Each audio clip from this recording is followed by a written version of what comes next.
আসসালামু আলাইকুম দর্শক শ্রোতা, আজকের ভিডিওটা আপনারা দেখলে সত্যি অবাক হবেন, কেননা ভিডিওর মধ্যে এমন কিছু নিয়ে আলোচনা করা হয়েছে যা সত্যি অবাক করার মতোই।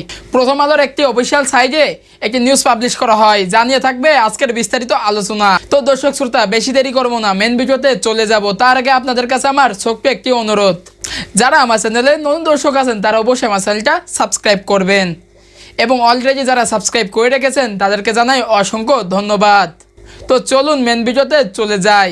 সচিবালয়ে আগুন, টুঙ্গি হত্যাকাণ্ড একই সূত্রে গাথা মামুনুল হক।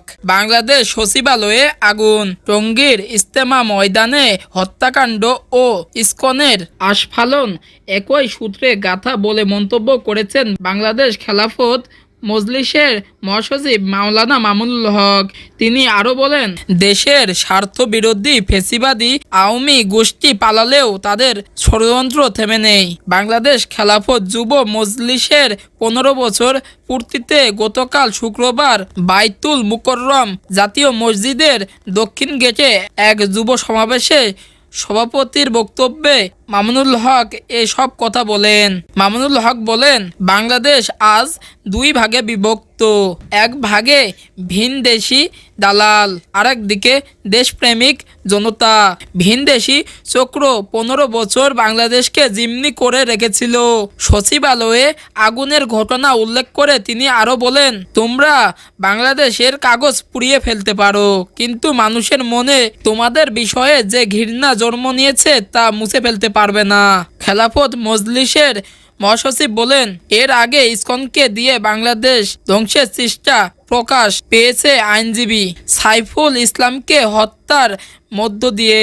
টুঙ্গি ইজতেমা ময়দানে যারা রাত গভীরে ঘুমিয়ে থাকা নিরীহ মুসলিমদের উপর হামলা করে হত্যাকাণ্ড ঘটিয়েছে, এই হামলাকারীরা তাবলিগের সাথী নয়, তারা খুনি ও ভিনদেশীর শক্তির অংশ। এই ফেসিবাদে দোসরদের রুখে দিতে দেশপ্রেমিক যুবকদের কাজে লাগাতে হবে। সমাবেশ থেকে অন্তর্বর্তী সরকারের উদ্দেশ্যে মামুনুল হক বলেন, দেশবিরোধী শক্তিদের স্পেস দিলে আপনাদের স্পেস কমে যাবে। আপনাদের হাতে সময় সীমিত, এ সময় যথাযথভাবে কাজে লাগান। এ সময় খেলাফত মজলিসের মহাসচিব বলেন, আমরা কোনো বাকশাল দেখতে চাই না, আমরা ছাত্র জনতার অধিকার আদায় করতে চাই, জনগণের অধিকার নিশ্চিত করতে চাই। আন্দোলন ও সংগ্রামের জন্য যখন কোনো ভূখণ্ড তৈরি হয়ে যায় তখন তা দমিয়ে রাখা যায় না। মামুনুল হক আরো বলেন, আওয়ামী লীগের রাজনীতি ছিল বিভাজনের রাজনীতি, কিন্তু 24-এ স্কুল কলেজ মাদ্রাসা ছাত্র কাঁধে কাঁধ মিলিয়ে সেই বিভাজন ভেঙে গুড়িয়ে দিয়েছে। বাংলাদেশের মানুষ এখন সচেতন হয়েছে। সমাবেশে প্রধান অতিথির বক্তব্যে খেলাফত মজলিসের আমির মাওলানা ইসমাইল নূরপুরি বলেন, শেখ হাসিনাকে নিন্দা জানানোর ভাষা আমাদের জানা নেই, সে সন্ত্রাসী ছিল। 2013 সালে জিকিরত মুসলিমদের উপর অতিরিক্ত হামলা করে অসংখ্য আলেম ও ইসলামী প্রিয় জনতাকে শহীদ করা হয়েছে। শেখ হাসিনা বাংলাদেশের সব কাঠামো ধ্বংস করে পালিয়েছে। যারা বলে হাসিনা আবার ফিরে আসবে তাদের স্পষ্ট করে বলতে চাই, তা কখনো সম্ভব হবে না, তা আমরা হতে দেব না।